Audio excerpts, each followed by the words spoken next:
kita mau ngasih tahu gambaran soal error recognition. Salah satu tipe ujian bahasa Inggris BUMN adalah error recognition ini. Yang mana teman-teman nanti diberikan satu kalimat, silahkan kalian pilih mana yang salah. Materinya gabungan, kita ngasih gambaran aja dulu untuk sekarang. Materi TBU BUMN sama dengan TBI kedinasan atau enggak? Jawabannya sama ya. Zamanku dulu sama dengan, mirip-mirip lah, sama dengan soal TOEFL lah. Nah, sekarang kita coba baca bareng-bareng ya teman-teman ya. The US Congress consists of both of the Senate as well as the House of Representatives. Apa maksudnya di sini? Apa yang mau kita cari di sini teman-teman? Jadi sebenarnya kalau saranku pertama yang paling utama kalian cek itu adalah untuk yang grammar sederhananya dulu aja. Grammar sederhana dulu aja. Contohnya teman-teman. Untuk yang ini, consist. Untuk yang job A tadi. Misalkan pertanyaanku, tahu nggak teman-teman bedanya kapan kita pakai kata kerja yang ada S-nya, kapan kata kerja yang nggak ada S-nya.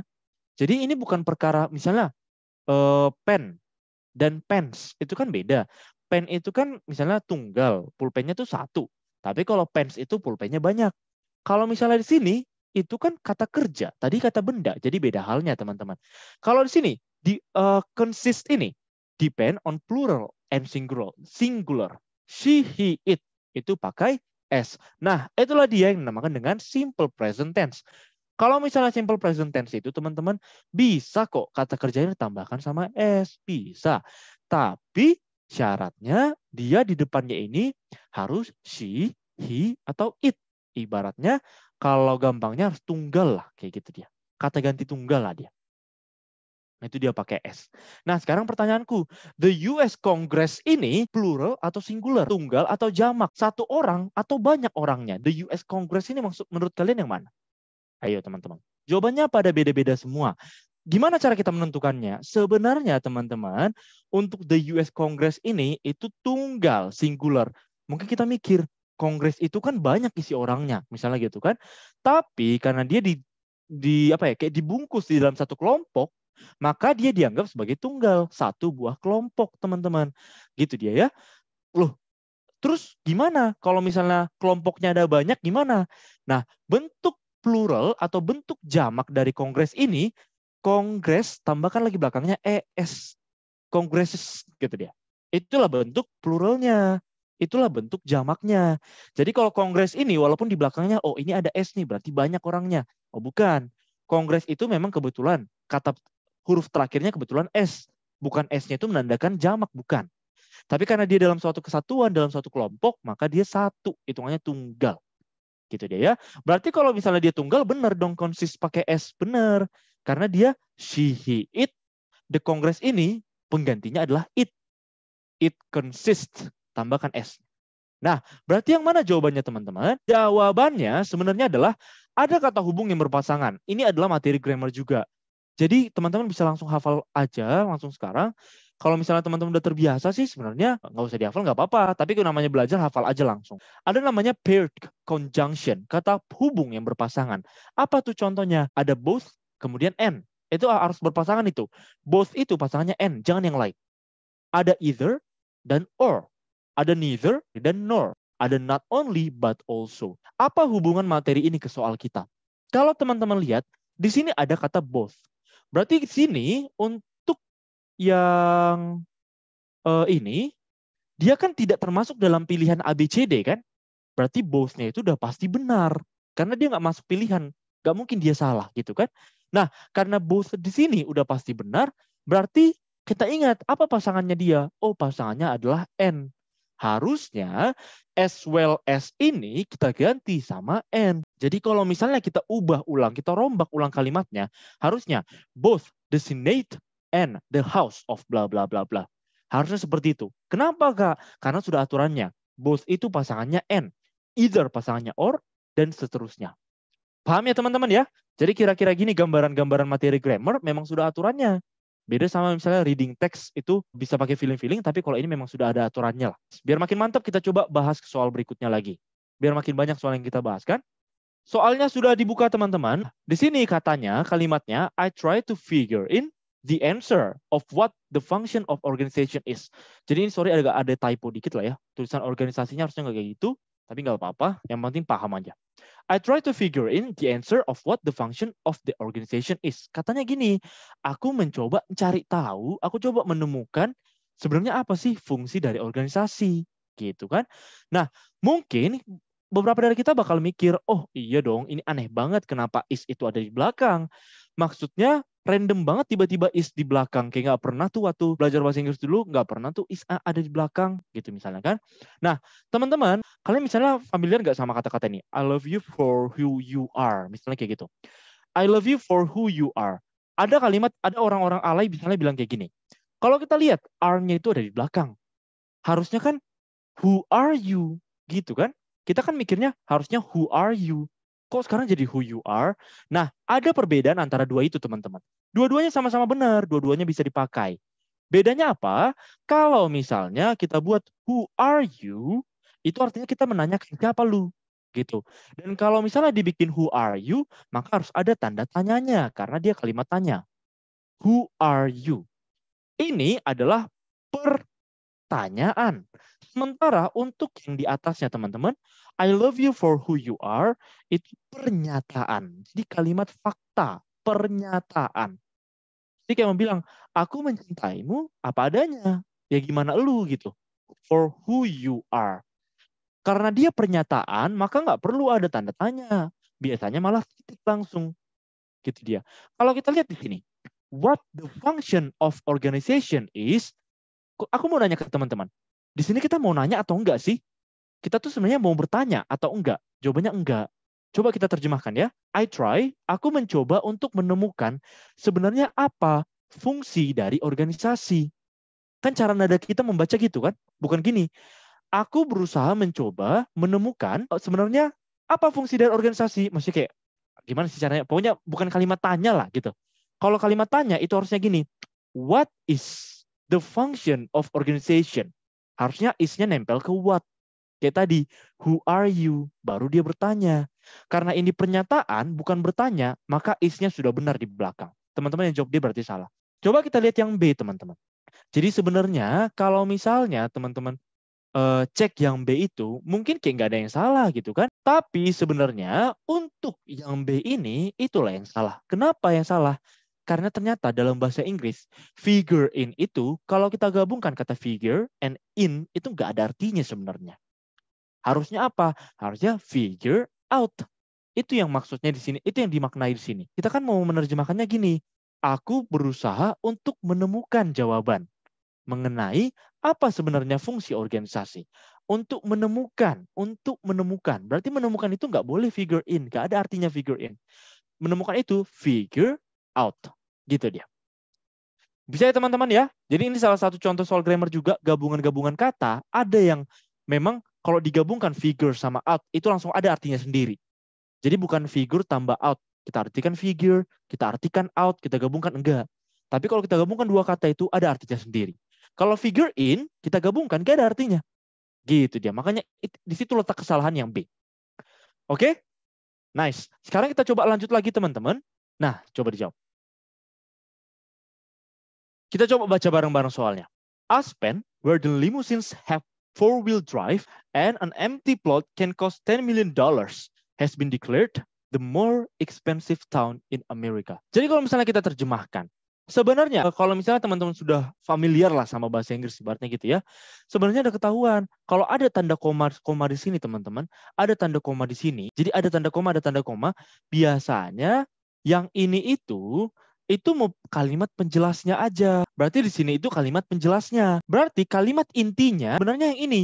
Kalau misalnya kita lihat ya, kalimat inti dari soalnya, Aspen has been declared the more expensive town in America. Jadi ada induk kalimat, ada anak kalimat, ada penjelasnya lah ibaratnya gitu. Aspen has been declared the more expensive town in America. Kalau kita terjemahkan coba, Aspen sudah dinobatkan sebagai kota yang lebih mahal di Amerika. Kalau misalnya kita cek, kita pikirkan sebagai logika, kayak kurang nyambung. Aspen sudah dinobatkan sebagai kota yang lebih mahal di Amerika. Nggak cocok teman-teman. Lebih logika, lebih logik kalau misalnya kita bilang gini, Aspen sudah dinobatkan sebagai kota yang paling mahal di Amerika. Jadi kalau misalnya untuk soal kita ini, itu adalah yang D. Kenapa salah? Karena kalau ada kata more, itu berarti namanya comparative adjective. Kata sifat yang digunakan membandingkan, tapi pakai kata lebih, bahasa Indonesianya. Contohnya, tall, taller. Karena dia cuma satu suku kata, maka pakainya ER, pakai ER doang. Jangan pakai more, nanti salah. Karena ada satu suku kata doang. Oke teman-teman, tapi biasanya kalau di atas 3 suku kata, di atas 2 suku kata, maka kita pakainya more. Contohnya expensive. Expensive itu kan ada banyak ya. Expensive, ada 3 suku kata kan, cara mengucapkannya. Nah, karena udah banyak, pakailah kata more. Artinya tetap sama kok, sama-sama lebih mahal misalnya gitu. Dari mana sebenarnya kita tahu ini harusnya most gitu kan? Biasanya harusnya kalau more itu ada pembandingnya. Pakai kata than. Contohnya, misal ada perempuan, dibilang kayak gini, aku lebih cantik daripada dia. Aku lebih cantik dari dia. Harus kayak gitu sebenarnya. Kalau dibilang gini, aku lebih cantik di kota ini. Kan kayak kurang masuk akal ya teman-teman ya. Aku lebih cantik di kota ini. Itu nggak masuk akal. Tapi seandainya dibilang gini, aku lebih cantik daripada dia, maka masuk akal. Karena harus ada pembandingnya kalau pakai more. Kalau kita lihat di sini, kan nggak ada pembandingnya kan? Aspen has been declared the more expensive town in America. Nggak ada pembandingnya. Biasa pembandingnya itu more expensive than Indonesia. Misalnya kayak gitu. More expensive than than New York. Misalnya kayak gitu. Ada yang pembandingnya. Lebih mahal daripada New York. Itu baru cocok. Tapi kalau nggak ada pembandingnya, pakai most. Contohnya, aku paling ganteng. Itu kan bisa. Aku paling ganteng di kota ini. Bisa. Nggak usah aku bilang gini. Aku paling ganteng daripada laki-laki di ruangan ini. Nggak usah ada pembandingnya juga nggak apa-apa. Yang penting kita tahu. Kita tetap nomor satunya. Gitu loh. Paham ya teman-teman ya? Itulah perbedaan antara comparative adjective sama superlative adjective. Sekarang kita coba lagi next ke soal berikutnya ya. Jadi buat yang jawab C, aku nggak tahu kenapa teman-teman jawab C. C itu kan balik lagi tenses ya. Ada has di sini. Siapa yang pakai has? She, he, it. Aspen di sini dia sebagai it karena dia nama kota gitu dia ya. Jadi nggak akan jadi masalah dia. Karena kalau nama kota itu, walaupun di kota itu isinya banyak orang, tapi karena dia nama satu kota, anggap sebagai sekumpulan. Satu kesatuan aja. Gitu dia. Soal yang berikutnya. Oke teman-teman, sekarang kita coba ada pertanyaan teman kita nih. Juyon. Kalau head Kak, nah gimana teman-teman? Kalau head itu menurut kalian buat siapa aja subjeknya? Ayo, buat siapa aja? Ada yang tahu nggak? Head itu kan bentuknya bentuk pas ya, bentuk masa lampau. Kan kalau biasanya tuh kalau present ada has sama have. Kalau head itu buat siapa? Buat semua. Head itu penggantinya have sama has ini. Gitu loh. Siapa yang pakai have, kalau dibikin bentuk lampau, pakai head. Siapa yang pakai has, kalau bikin bentuk lampau, tetap pakai head juga. Tapi beda tensis itu ya teman-teman ya. Antara present sama yang pas. Jadi, untuk soal ini ada katanya, the counterpart of a negative electrons is the positive proton. Kalau misalnya kita cek, mana yang salah di sini? Ternyata gampang banget. Jawabannya udah benar banget, yaitu yang C. Kenapa yang C salah? Kalau misalnya kita lihat di sini teman-teman, the counterpart of bla bla bla, counterpart of ini masih nggak ada yang salah, dia hanya pembuka kalimat aja. Tapi di sini ada kata a negative electrons. Ada kata di depannya. Dan ini bukan pilihan, berarti kan dia sudah pasti benar kan? Ini udah pasti benar kan? Berarti ini acuan kita. Kalau dibilang masih logis gak sih di belakangnya ada S? Enggak. Ini, huruf A ini menandakan kalau dia itu singular. Menandakan kalau dia tunggal. Satu biji doang elektronnya. Kalau memang satu biji doang elektronnya, ngapain di sini ada S-nya? Jadi nggak nyambung kan? Nah, karena udah nggak nyambung teman-teman, maka jelas dong yang salah adalah yang C-nya. Gampang banget. Ternyata kadang nggak sesusah itu. Hanya ngelihat dari satu huruf ini aja kita bisa langsung tahu jawabannya. Tapi memang harus hati-hati banget sih untuk error recognition ini. Bisa ya teman-teman ya? Kalau yang ada 2 koma kayak tadi berarti kalimat pertamanya nggak usah dihiraukan apa gimana Kak? Oh enggak, tetap banget harus dihiraukan. Cuman biar teman-teman gampang cara menelaahnya, coba lihat dulu kalimat utamanya. Kalimat yang awal sama ujungnya, baru nanti kalau memang oh kayaknya benar nih, baru perhatikan yang di dalamnya. Kalau saranku sih seperti itu. Nggak pernah ada bahasa nggak dihiraukan, nggak ada gitu teman-teman. Sekarang kita next lagi ke soal berikutnya. The biggest mistake people can make with their dogs is to treat them like humans. Terkadang ya, kalau teman-teman misalnya sering nonton film luar atau subtitlenya bahasa Inggris dan lain-lain, mungkin langsung kelihatan sebenarnya, kok ini kedengaran aneh. Walaupun kita nggak tahu sebenarnya yang benarnya apa. Tapi kadang kayak feelingnya tuh bisa berasa gitu loh kalau sering make. Kok ini kayak aneh ya? Gitu. Tapi sebenarnya kalau tanya, emang itu materi apa? Kita nggak tahu gitu. Nggak apa-apa sebenarnya, yang penting benar aja. Kita bahas ya. Jadi, di sini teman-teman, paling membingungkan itu antara B atau D. Kalau misalnya dibilang gini, the biggest mistake people can make with their dog. Their dogs ini harusnya nggak salah. Their-nya nggak salah. Karena their di sini menggantikan people. Jadi, anjingnya siapa? Anjingnya people, kepemilikan. Jadi nggak salah di sini. Their dogs itu nggak salah. Oke? To treat them. Itu juga nggak salah, teman-teman. Karena ini dogs-nya ada banyak, maka dia digantikan, kata gantinya dibikin jadi them. Nah, sisalah there sama them ini berarti benar. Sisalah is sama alike. Jadi gimana cara kita menentukannya, teman-teman? Kita mulai dari yang is dulu ya, buat teman-teman yang jawab B. Kita kan mikir, oh, is itu Kak, tentunya teman-teman kalau misalnya kalian ingat, is itu pasangannya siapa? Si, he, sama it. Iya kan? Sementara di depannya, di bagian depannya, itu ada dogs. Gak cocok dong kalau dogs sama is. Gitu kan teman-teman. Dogs itu kan banyak. Berarti kalau banyak itu biasanya pakainya are. Harusnya can make with their dogs or to treat them bla bla bla bla. Kita pilihlah yang B karena kita udah yakin banget. Kalau kita pilih yang B, salah. Ada nggak yang tahu kenapa yang B salah, teman-teman? Kira-kira ada nggak yang tahu kenapa yang B itu salah? Jadi penentuan sebenarnya kapan kita lihat ini? Di sini kan pakai is dia kan? Oh, berarti kita lihat dulu siapa subjeknya. Subjeknya bukan their dogs ini, bukan. Terus siapa subjeknya? People. Oh, bukan juga. Bukan people subjeknya, teman-teman. Tapi subjeknya adalah the biggest mistake. Inilah subjeknya. The biggest mistake lah subjeknya. Atau simpelnya mistake. Terus kalau itu subjeknya, yang ini apa dong? Misalnya gitu kan? People can make with their dogs ini apa? Nah, people can make with their dogs ini adalah kalimat penjelasnya. Oke? Kalimat yang menjelaskan apa sebenarnya the biggest mistake itu apa? Oh, ternyata kesalahan terbesar manusia yang bisa dibikin manusia adalah memperlakukan mereka seperti manusia. Gitu dia. Nah, jadi teman-teman yang menjadi subjek itu yang paling depannya, the biggest mistake. Kalau the biggest mistake subjeknya, berarti benar dong. To be-nya kita pakai is.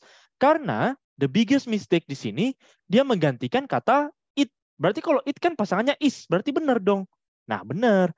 Makanya jawabannya itu bukan yang B. Terus yang mana jawabannya? Kita coba cek teman-teman ke slide yang berikutnya. Untuk jawabannya adalah yang dodol. Gimana cara menentukannya? Apa materinya? Apa penjelasannya? Alike mungkin di mata kita terdengar mirip dengan like, tapi secara penggunaan beda, teman-teman. Terusnya di sini gini, the biggest mistake people can make with their dogs is to treat them like humans. Memperlakukan mereka seperti manusia. Jadi nggak boleh memperlakukan anjing seperti manusia. To treat them like humans. Itu baru benar. Kenapa alike salah? Karena alike itu harusnya nggak perlu kata benda di belakangnya. Contohnya, our fate was alike. Takdir kami mirip. Our face was alike. Muka kami mirip. Our face is alike. Muka kami mirip. Kan nggak perlu ada our face was alike face. Nggak usah, ngapain. Tapi kalau misalnya pakai like, berarti kita mengartikannya seperti. Kalau alike, artinya kita bikin mirip, hampir sama, kayak gitu. Kalau misalnya pakai like, di belakang like harus ada kata bendanya, memperjelasnya. Contohnya, you and I are like twin brothers. Bukan menyukai twin brothers, bukan. Tapi kau dan aku seperti. Kalau misalnya kita hilangkan twin brothers-nya, seperti, kan nanggung katanya kan? Maka ingat, kalau like itu harus diikuti sama kata benda. Tapi kalau alike, karena dia diartikannya sebagai mirip, nggak usah perlu ada belakangnya. Gitu dia pembedanya, teman-teman. Ya, jadi untuk alike dan like, walaupun kedengaran mirip, hanya beda satu huruf, tapi beda penggunaannya. Ada lagi yang mungkin, siapa tahu next time ketemu sama soal yang lain, ada namanya likewise, digunakan sebagai pengganti to atau also. Contoh penggunaannya. I speak in bahasa, and surprisingly, Daniel answers likewise. Answers to. Jadi dia ternyata si Daniel bisa bahasa Indonesia juga. I speak in bahasa and surprisingly Daniel answer likewise. Kira-kira seperti itu penggunanya teman-teman. Likewise ini penggantinya to ya, otomatis nggak ada kata di belakangnya ngikutin, nggak ada. Langsung titik. Oke? Nah, gimana teman-teman? Aman nggak nih? Boleh jawab di kolom chatnya? Aman? Untuk awal-awal memberikan gambaran seperti ini dulu. Nah, sekian teman-teman. Selebihnya aku percaya teman-teman pasti bisa. Silahkan diperbanyak latihan soal, diperbanyak bahas materi, sumbernya banyak banget. Selebihnya aku bantu doa, semoga kemanapun yang teman-teman incer, instansi apapun yang kalian incer, semoga langsung lolos di batch yang kali ini. Biar nggak usah repot-repot lagi. Oke? Terima kasih banyak teman-teman. Sampai jumpa di pertemuan berikutnya. Bye-bye.